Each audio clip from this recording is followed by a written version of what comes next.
We have a selection of books here that we're going to use for the 6+1 traits of writing to model as mentor texts. So first off, when we talk about 6+1 writing, we talk about the different traits that are used, and one of them, in this case, is word choice. Word choice involves using the right words in writing that will give clarity and evoke feelings and moods, likes and dislikes, and helps to create a vivid picture in the reader's mind. Students become aware that there are different ways to express their thoughts. They become more aware of the use and power of language by adding new and varied words within their writing. Using vivid, colorful, and dynamic words will expand and enrich student writing. In fact, when we look at word choice here with these books, these mentor textbooks, we're looking at choosing the right words and using them correctly, making them fun and interesting so they help your readers see what you're talking about. Try not to use the same words over and over and over again. If you don't choose your words carefully, your reader may not understand what you're trying to say. So here we have a selection of books that we call mentor books. And when we introduce students to the 6+1 traits of writing, many teachers read aloud a text that exemplifies the trait, in this case, the trait of word choice. This is the notion of mentor text when we do that. Students learn the evidence of the trait from mentors and how to imitate it within their own writings.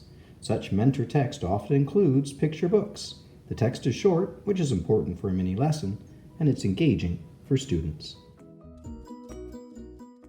So we're having a closer look at Kate Banks's book called Max's Words, and this is as part of the 6+1 traits of writing and looking specifically at the trait of word choice. So as we read through this book, look at the word choices that the author makes here in the story. Okay, this is Max's Words by Kate Banks and read by Mr. C, the teacher.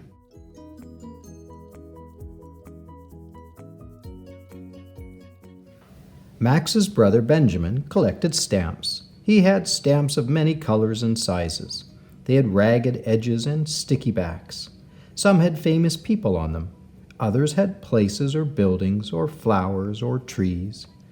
Benjamin spread his stamp collection across his desk. He showed it to his friends and family. Everyone admired it. Max said, "Can I have a stamp?" "No," said Benjamin. Max's other brother, Carl, collected coins. He had coins of many sizes and values. They came from different countries. Some were silver-colored with rough edges. Others were copper-colored with smooth edges. They were all shiny. They had people and buildings on them and the year in which they were made. When Carl showed them around, everyone admired them too. Max said, "Can I have a coin?" "No," said Carl. Max wanted to collect something, but he wasn't sure what. He gave it some thought.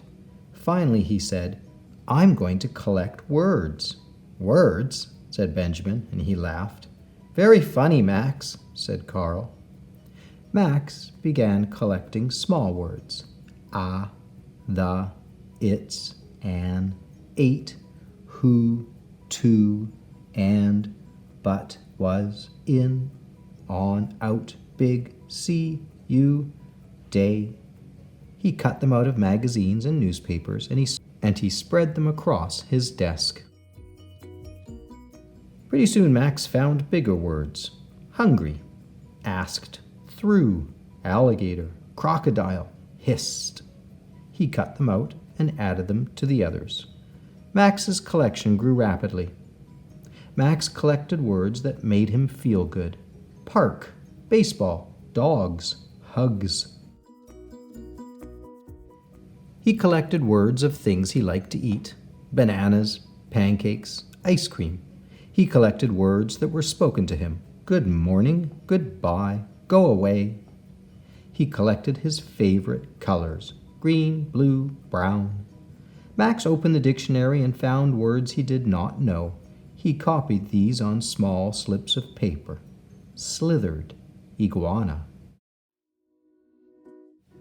"What are you doing, Max?" asked Benjamin. "Let me see," said Carl. Max's collection grew too big for his desk, so he spread out his words on the floor. He separated them into neat piles.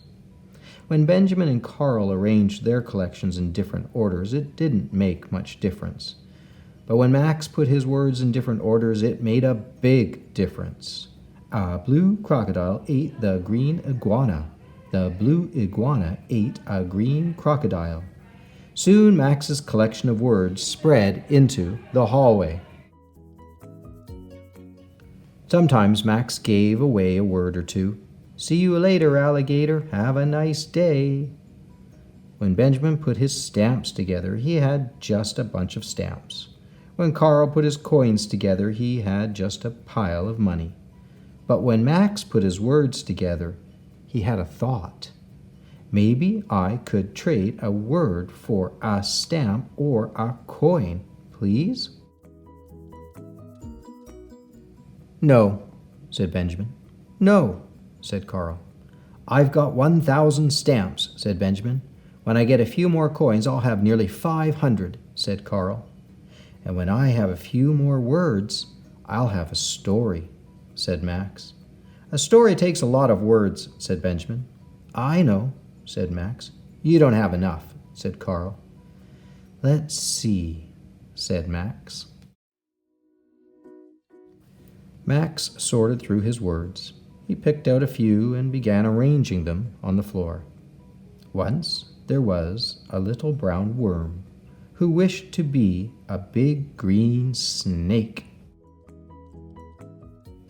Benjamin and Carl stopped what they were doing and came over to look. Max continued his story. The worm slithered through the grass. It stuck out its tongue and hissed loudly. Max stopped to choose some more words. Benjamin butted in. Then came along a big, mean, green crocodile. Then it was Carl's turn. "I'm hungry," it said. Benjamin grinned. He chose a few more words. The crocodile opened its mouth wide and... Carl scrambled for more words. He wanted the crocodile to eat the worm. But Max was quicker. The little brown worm darted down a hole, glad to be a worm. "Hey, I want another story," said Benjamin. "So do I," said Carl. "And I want a stamp and a coin," Max reminded them. "Oh, all right," said Benjamin. He gave Max a stamp. Carl gave Max a coin.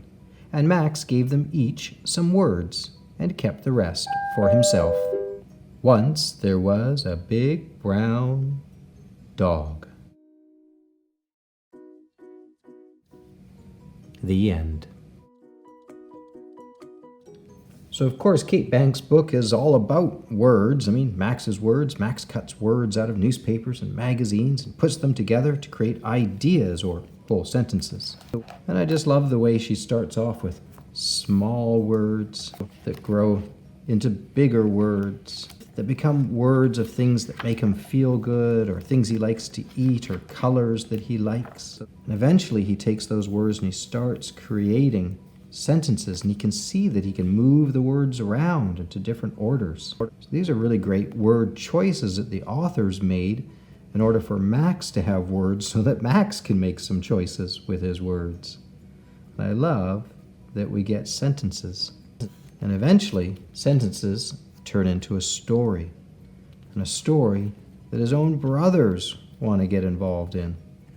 So choosing the words end up coming up with ideas and then stories that want others to join in and choose words. So word choice isn't just something the author's done here. Word choice is something that the characters within the story do. That's pretty cool. When you write a story, what word choices are you going to make?